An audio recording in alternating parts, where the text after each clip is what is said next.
Morning, guys.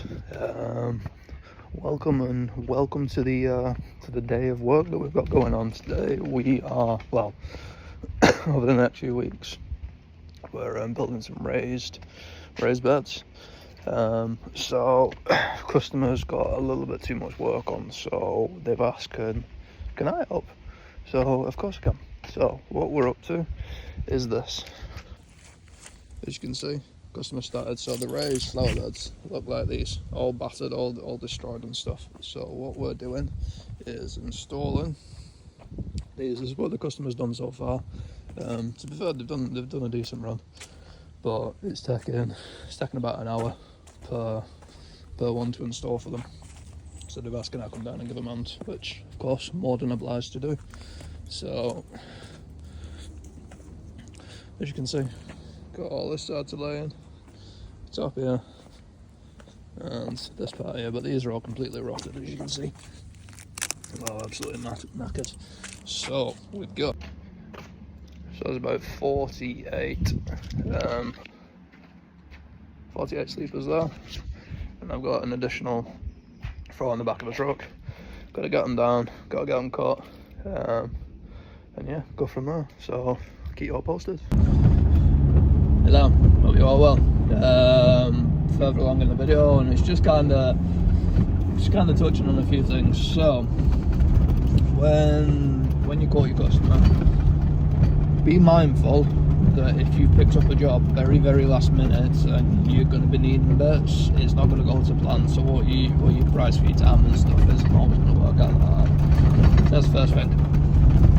Second, always under promise and over deliver. So if a customer is saying, I want this done in 10 hours, don't say yes, because the worst thing you can do is have an upset customer because you've said yes. What you need to do is go, you know what, I believe we can do it in that time scale, but I'm not 100% sure. I will ensure to do my best to meet it, however, expect it to be 15 hours. You then, once you've set in stone that this is what you're going to be doing for this amount of time, do it. Alright? Always overestimate your time. That's the best way you're ever going to do it.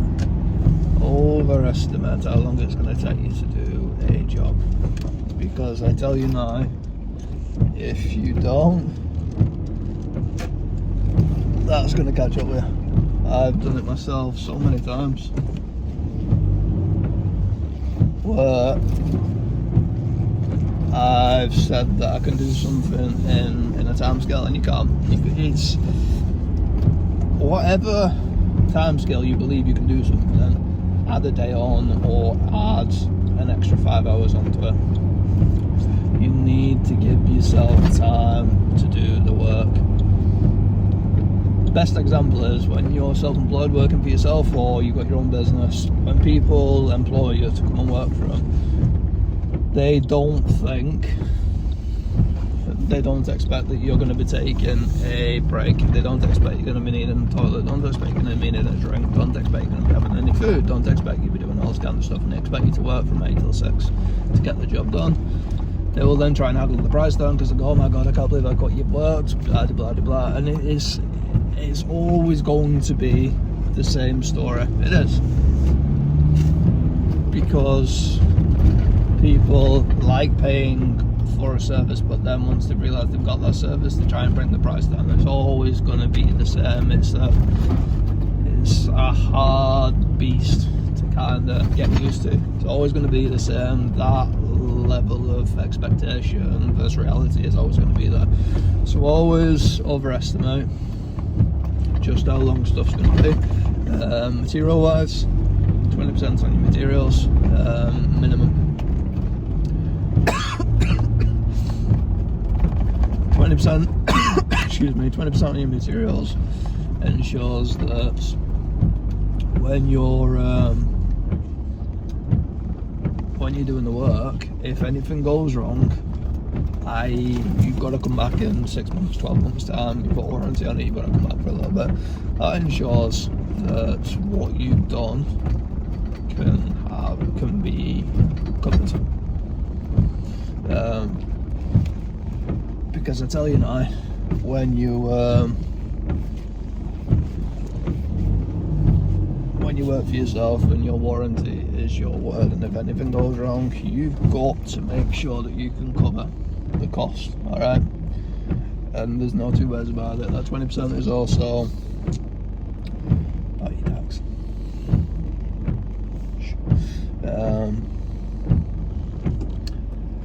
You put that to the side, all right, and that is emergency fund, whatever you want to call it. That is that. Okay, but right, just arrived back at site now, so love and leave you all, and I'll be in touch in a bit.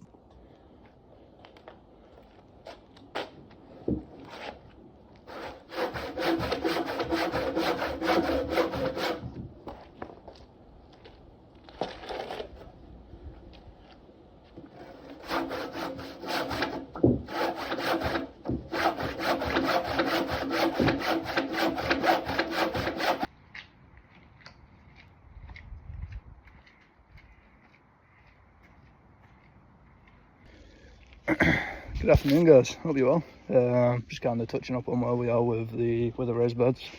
So you remember when I first said the customer's been laying one sleeper per hour. So obviously you can imagine they'd done 1, 2, 3, 4, 5. They'd laid 5, and that was like 5 hours of their day.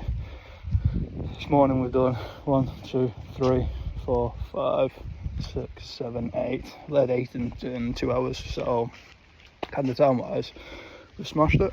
As you can see, nice and straight all the way up. Nice and straight all the way up. And just kind of give you the walk around.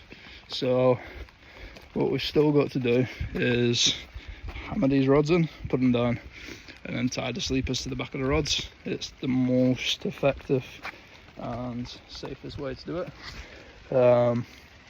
which is what we'll be doing. But as time goes on, we've got this bed to do, that bed to do, and that bed to do, and then once that's completed, we have a few more objectives to do in this garden.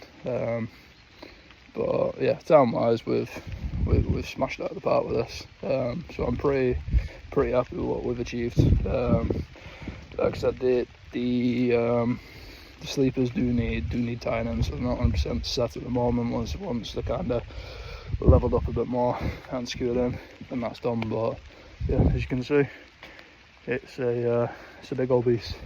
I mean, each one of them sleepers are 9 foot, and you've got 1, 2, 3, 4, 5. So it's a big old beast. Just short of, well, I mean, them end posts are a bit shorter, so it's just short of 50 foot in sleepers that we've laid. So I'm happy with it. But yeah, I'll keep you all posted as time goes on with this. But this will be uploaded to YouTube. There'll be some shorts related to this, and yeah, we'll go from there. But cheers, guys. Take care. Have a great Sunday.